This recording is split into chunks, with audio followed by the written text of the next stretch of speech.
Welcome, everyone, to the Queue for Two, your podcast companion for learning all about your favorite theme park attractions.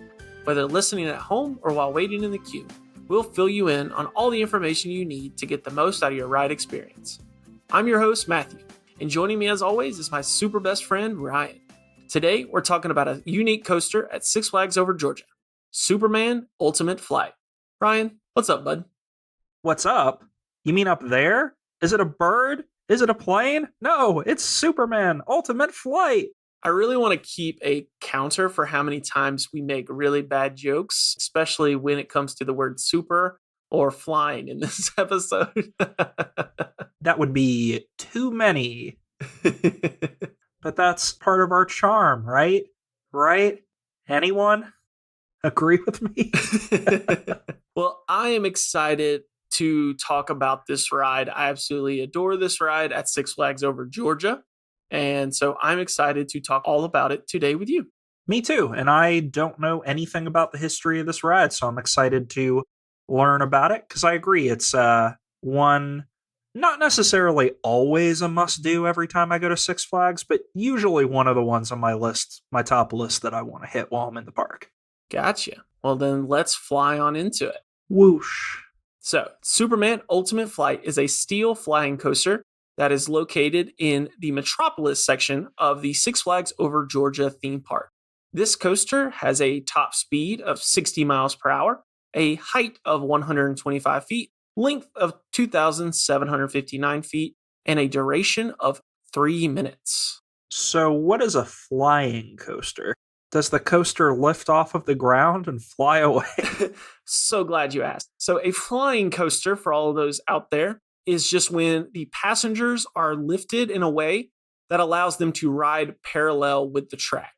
So instead of either sitting on top or, perpendicular to the track, whether it's below or above, you are actually riding completely parallel with the track. And that is what gets you that sensation that you are flying through the air like Superman. You have to put your arms out in front of you, because if your arms are at your side, then you're not flying like Superman. You're flying like being shot out of a cannon. So that is an important distinction. You have to put your arms out in front of you on this one. Have to. It's a rule. And we'll get that in the tips and tricks section. So like I said, this coaster is located in the back of the park in the very fitting section, Metropolis Park, along with last episode, Justice League Battle for Metropolis, alongside some games called Metropolis games. Again, just like when we talked about Goliath, they've got these nice little carnival games. A good time, if you've got some extra little money that you want to spend playing your classic theme park games. Got to plug that IP. And I mean, we talked about it in the last episode with bringing Battle for Metropolis into the park, getting that IP out there.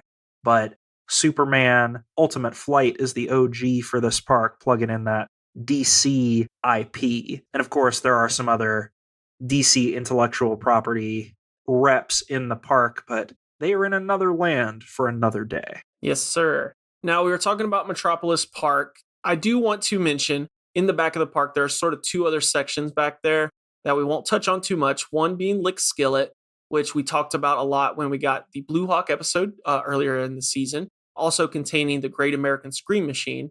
And I want to go ahead and put that out there. We are going to get a Great American Scream Machine episode in several weeks. So be on the lookout for that if that's one of your favorite rides. The ride is also next to the entrance to Hurricane Harbor. So I don't think we're going to talk too much about Hurricane Harbor, but we will, spoilers, have a water episode later in the season as well. So we will touch a little bit on Hurricane Harbor during that episode. So I want to go ahead and put that out there. Here with the Six Flags episode, we've been combining a couple different rides into this one. This one's solely going to be about Superman. So with that being said, let's jump right into the official ride description. Up in the air, it's a bird, it's a plane. It could be you? What does it feel like to be Superman? This heroically proportioned 106-foot tall steel champion is not just one of the most creative and insanely designed roller coasters you will ever ride. More importantly, you will get to experience the world through Superman's eyes. Step over the threshold of the giant iconic letter S and into the world of stupendous speed and effortless fluidity. The red and gold tracks shoot in front of you and behind you just like the blur of Superman's cape as you travel at hypersonic speeds most humans could have never known. You'll ride the way Superman flies face down and head first. This is the ultimate way to experience the challenge of the mind-ripping new legend, the Pretzel Loop. Once you clear the first 10-story drop, you'll fly into this totally innovative loop design, which are really 2 inversions in one. You can tell from the name of the Pretzel Loop that you'll be more than slightly twisted by the warped track. Then, with the grace of Superman, you'll tackle a high-speed, horseshoe-shaped curve, a breathtaking helix, and then a full 360-degree inline roll. Good thing you left your kryptonite at home. There is a sense of total fluidity and control as you maneuver this track. You're a pro now, as you sail headfirst over the razor-thin track. You'll have a wide-open view of the world as it blurs past you, while soaring through the air like an adventurous superhero. Man, that was a mouthful and a lot of words repeated over and over again. Did they really say totally innovative? Totally innovative loop design. The other part of it that really got me is when you said you're a pro now, I thought you said you're a pronoun, and I was just really confused what was happening. It is funny that you caught totally innovative. What the point of that one was is totally innovative pretzel loop. To describe the pretzel loop for all of those out there, it is essentially a vertical loop that starts at the top, going down in a dive, and then coming back up to make the tracks cross at the top, thus looking like a pretzel shape. What's interesting, and I didn't realize this, is that this inversion was actually first introduced on this coaster. So they have the right to say that it was totally innovative at the time because, this ride has been in service for a while, and this was the first one that showed that pretzel loop. So it wasn't just them throwing colorful words around. It was actually appropriate. Exactly. And, they've probably redone that since then, but someone wrote it at one point and they said, that's what it is. We're going to stick to fame to claim with this ride. There you go. Gotta love those innovative loops and twirls and all the hip roller coaster lingo. And I do want to point out, you were asking, we brought up flying parallel to the track being the mainstay of this ride. So for those of you that have not ridden this before, the way this works is that you start in a fully seated position with both padded shoulder and ankle restraints that hold you in place. And I will say, I actually really enjoy the restraints on Superman. I think they're really comfortable. And I think for what the ride does, I think it does a really good job. I know we've been on some rides that have really rough restraints, but I would say I like the restraints on Superman compared to some of the other ones. They're overall pretty comfortable. I'll be honest, every time I'm on Superman, it never feels like enough. I always feel like they're just going to give way and my body is going to be parallel to the ground and fall and get ever closer and smash. That's the fun of it to me. I love that feeling of you could fall out at any time. And if I was going to go, that's how I'd want to go. So once you have those restraints on, you will then be lifted, hanging up. So your feet will rise up and you'll be hanging parallel to the ground, giving you that perfect flying sensation. And again, that design, that's why I love the flying coasters. That's what makes it so interesting to me. And from a coaster perspective, it is a huge breath of fresh air so that you're not just sitting in a car or anything like that. Don't mind those rides at all. But that's one of the main reasons that I absolutely adore Superman and the flying coaster design. Absolutely. It's a unique ride, and it's definitely a cool experience to ride, even on repeat experiences. Heck yeah. So the first flying coaster was launched in 1997 at Granada Studios Tour in the UK, and it was known as Skytrack. Interestingly enough, and the reason I wanted to include this, not only being the first flying coaster, its design only had one person per car. Oh, wow. So it was basically just one single person hanging from the track, and it was so innovative that immediately Vekoma, Bollinger and Mabillard, and several other vendors immediately decided they wanted to make their own version of the flying coaster. What is funny, though, about that coaster, it only was open for a year. It closed down in 1998. So take that as you will. It was a cool design to get everybody started, but it did not last, with only being able to get like 250 people through a day in the theme park with one at a time sort of situation. I was going to say, with closing after a year, that must have been really disappointed for the people that were there on opening day that got in the back of the line and had to wait the whole year, and then the roller coaster got closed. Because, good gosh, that must have had some capacity issues taking one person at a time. Did you say 250 a day? I believe that's what I saw, yeah.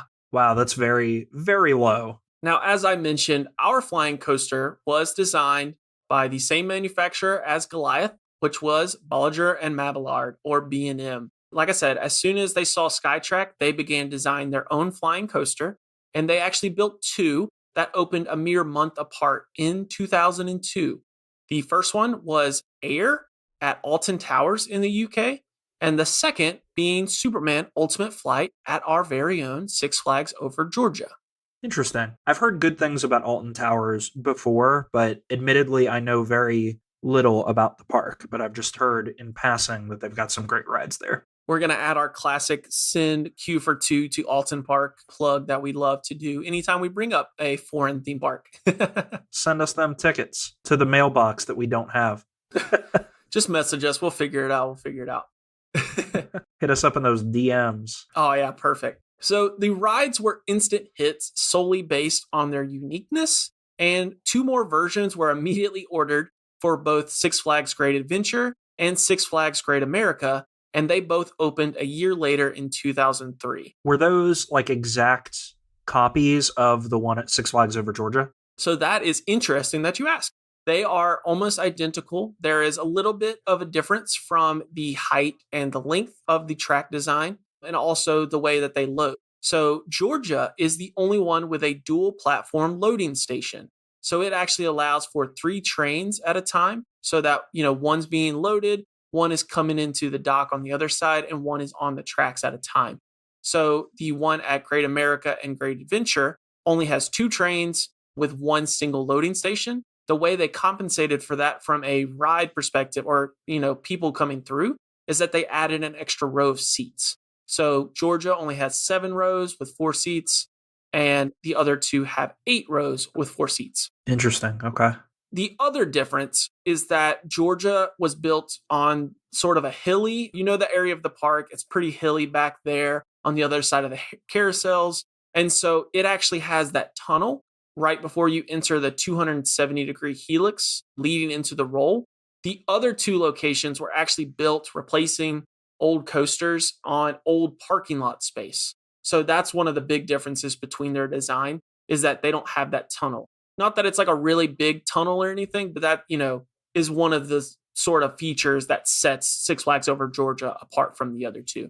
But other than that, from what I can see, they're very similar coasters, and I don't know if they have the exact twists and turns, but all the same features are there. Gotcha. Now, there is also a clone of the ride that opened in 2006, and that actually is named Crystal Wing, and it is located at Happy Valley in Beijing, China. So for any of our listeners that happen to be in China, you can get the experience of Six Flags Over Georgia right in Beijing, your backyard. But they're not going to have all the cool cutouts of the Superman villains in the queue waiting for the attraction. Spoiler alert. I also want to note that there is another ride, which, funny enough, is also called Superman Ultimate Flight. The only difference in the name is that it doesn't have the colon after Superman. It is at Six Flags Discovery Kingdom in California. It is a roller coaster, a completely different design. Is not a flying coaster in any way, shape, or form. So I don't really understand why they named it the exact same thing at a Six Flags park, but someone decided that it was fine. And that's the theming they wanted to go to. So more power to them. Is the logo different too? Like, is Superman all dehydrated looking on the sign? Yeah, that's what it is. It's his fight from Kryptonite, flying back and forth over Kryptonite. That's a medicine joke for all the kids out there. Your colon is responsible for reabsorbing water from your GI tract. Now I have to leave this in. A classic turn of phrase for Q for 2. So those are the 3 main, like I said, the versions. And both you and I have been on the Over Georgia version many a time. There are really not that many differences. I will say, when you go into the Golden Ticket Awards, what's really interesting is that even though it was a super new design back in 2002, from what I can tell, it only actually peaked at number 33 for the top 50 steel coasters. I was looking into why, trying to figure out, why it wasn't higher than that. And I was looking into some reviews. Apparently, some reviews of the coaster say that it was actually boring compared to rides like Batman that the only thing that really happened, and I think these were reviews from later when Batman opened up and everything along those lines, but it was the flying aspect was really the only thing that was novel about it and was interesting, and people didn't like the coaster itself. So I thought that was really interesting because me and my wife have always loved Superman. It's always been one of our favorites. And so it was weird to hear that people didn't like it that much. That's really surprising. I can't imagine stepping off of that ride and going, yeah, that was boring. Like, I guess if you're not a huge fan of roller coasters, then I could understand not enjoying the ride experience, but that ride is anything but boring. For sure. Now, that is pretty much all I've found. There's not really a lot of history or anything with the ride. And again, we're not really covering too much else in this area of the park. So I'm going to jump on in to my experience with the ride. When I remember going back to the park, this was always one of my favorites. It's in that back of the park. And I've mentioned this multiple times when we've talked about, quote unquote, rope dropping, the term for Disney. But getting to the park as soon as it opens is that people always go to Goliath. And I've always loved running back to, which again, do not run in the parks, speed walking to the back of the park and tearing through Blue Hawk and Superman as soon as we could. That was always our favorite. And you could usually ride those a couple times before the crowd got too bad. Yeah, honestly, my experience lines up with that pretty well. I remember even before we were going to Six Flags together in college, the times that I went before, a lot of times the play was beeline to the back of the park, ride Superman at least twice. And then while everybody's getting in line for Superman and nobody wants to get in line for Blue Hawk, then I go ride Blue Hawk 7 times. And while you're doing that, I'll do the sky swings all day long. There you go. Now, the other thing that I do want to mention from my personal experience, and I don't know how it's been lately, when I remember going a lot in those seasons, this is one of the coasters that I feel like more than any of the other coasters at Six Flags Over Georgia was closed a lot. I don't know exactly the reason why, whether it was just broken down, they didn't have the staff for it, what was going on with it. And again, I can't really speak. It's been a minute since I've been. But if the coaster is open, I would say go for it, jump on it, because again, it's one of my favorites. It's worth riding. So just keep that in mind if you're going for the first time and you see that it might be closed, watch the apps and that sort of thing. And so if it does get open, try and get over there as fast as you can, because I don't think you want to miss this super unique experience. Absolutely. And with talking about ride closures, at Six Flags, a park where you have a lot of outdoor roller coasters, if you're met with severe weather and a lot of rain, you're going to have closures of a lot of your outdoor attractions waiting for the weather to pass. I do feel like, at least in my experience, there's been a lower threshold to close Superman for weather. I feel like there have been times that we've gone where there's been a light rain or even just looking like there's going to be a light rain, and they go ahead and close Superman while a lot of the other attractions outdoors are still open. So I don't know, maybe I'm just looking into something that's not actually there. I mean, when you look at the sample size statistics of how many times I've been to the theme park, it might just be totally coincidental and I'm associating things that aren't related, but that has seemed that way to me at least. Now, for some tips and tricks that I've picked up over the years. Again, this is a ride that I've been riding for a long time, ever since I was younger, going to the ride, high school and that sort of thing. If they have both of the queues open for both loading stations, I know it's really is going to depend on how crowded the park is and everything, whether they have both running. But if it is one of those crowded days, statistically, go left. Choose the left option. That goes for this ride. That goes for any ride that there are 2 lines. The reasoning is that most of the population of the United States, and probably the world, if I had to guess, is right-handed. And so statistics say that if you don't really have a choice, or you don't see a difference between the lines, that a lot of people will just instinctively go right. So again, this might not be that big of a deal, but I have always lived by the mantra that if you ever get the option, go left, and usually that will be your shorter line. It's not foolproof, but it does work. There have been several times that it's worked. Cut off a good 10 minutes on a wait. Yep. And I will say, pick who was in the right line, remember what they're wearing, and then you stare them down. And you remember when they get on, and you'll know whether you won or lost. That's how you do it. That's how you get the most out of your experience in the queue is you turn it into a competition. Exactly. And then you know you're the true Superman. Now, speaking of the queue, you mentioned this earlier. There are little cutouts that talk about, superhero characters and the villains. Take your time, like we've talked about with other rides, and read those while you're in the queue. Obviously, if the line is not there, you don't have to just sit there and read them.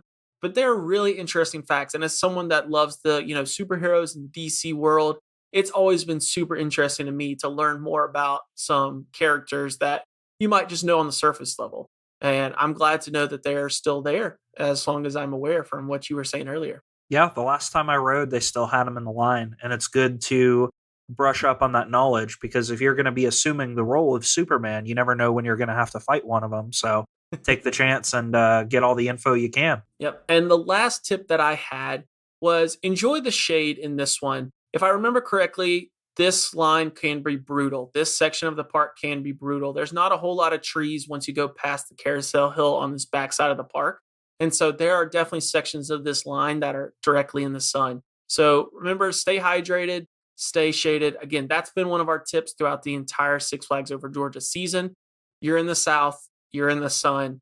Be careful, watch yourself, drink plenty of fluids, and this line is the same as the rest of them. And now, with that, I think that's all I've got. Again, I apologize. It's a shorter episode, but I will open up the floor to Ryan to see what kind of stories he's got. Before I get into stories, there is one more tip I would add, and it's kind of a tack on to your last tip there.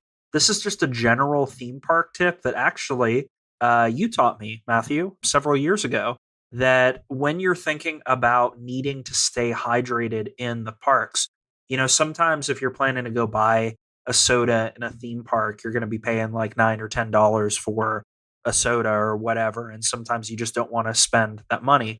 Well, we all know the best way to stay hydrated in the first place is drinking water, not drinking soda. And, rotating some electrolyte beverages in there to replace what you're losing in your sweat. But if you just want to get some water to stay hydrated, you can go to any concession stand in the park and ask them for a water cup free of charge.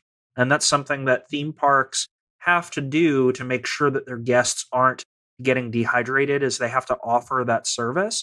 And so I'm getting like 6 water cups every time I'm in the park and I'm staying good and hydrated. Heck yeah. And I will say on that note, they try to fool you in the sense of they have these water bottles that are overpriced and people think that you have to buy the water bottles. A lot of the places like this, if you don't want to wait in a line, sometimes they will also have little kiosk off to the side that has like a water station. And so you could get a little cup. I don't remember if Six Flags has too many places. I feel like the diner outside of Goliath had that, if I can remember, at least at some point in their sort of lifespan. But I know other parks that I've been to lately, like Busch Gardens, Williamsburg, have that sort of thing. So you don't have to wait in a full, super crowded lunch line. You can sort of go up, get your water. And if the park allows you to bring water bottles, definitely take a water bottle. Feel free to fill it up and get you that water.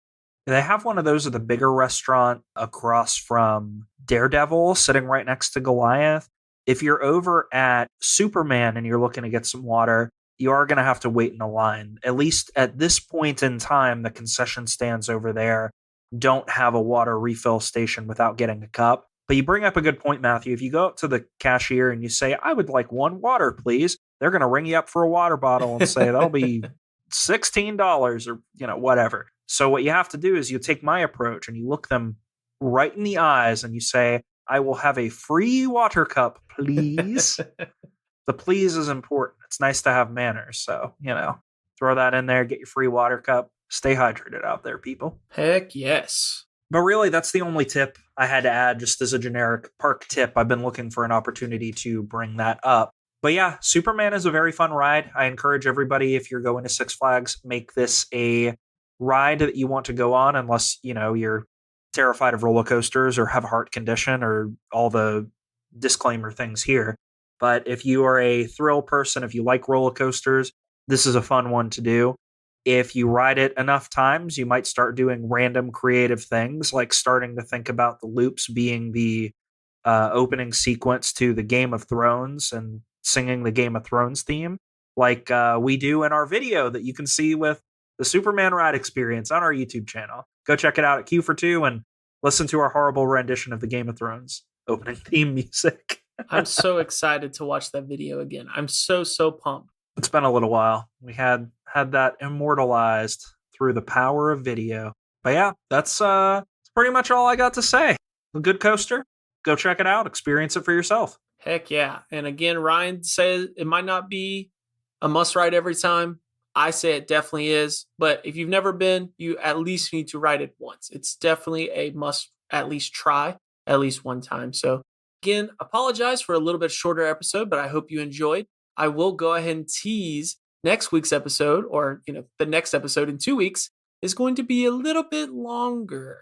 And so if you are looking into that, I don't know if I want to spoil the next episode, but we're both very excited for it. So be on the lookout for that. And I think that's all I've got. Ryan, I will let you get us out of here. I'll just tease and say that our next episode is going to be looking at the history of a pretty unique attraction in this park that has gone through a couple of different iterations that we'll have some fun talking about. So look forward to that in the next 2 weeks, and we will see you then. See you then. Well, that queue went faster than expected. We hope you enjoyed this episode and learned something new about this super ride. As always, we'd love to hear your experiences with this attraction or any fun facts you have. Feel free to join our Discord server and join the conversation, or shout at us on Twitter or Instagram at Q42. That's at QUEUE_FOR_TWO. Q42. You can also drop a comment on our YouTube channel. All of the links can be found in the episode description below. Now, go catch that ride, and we'll see you in the next Q42. Up, and away!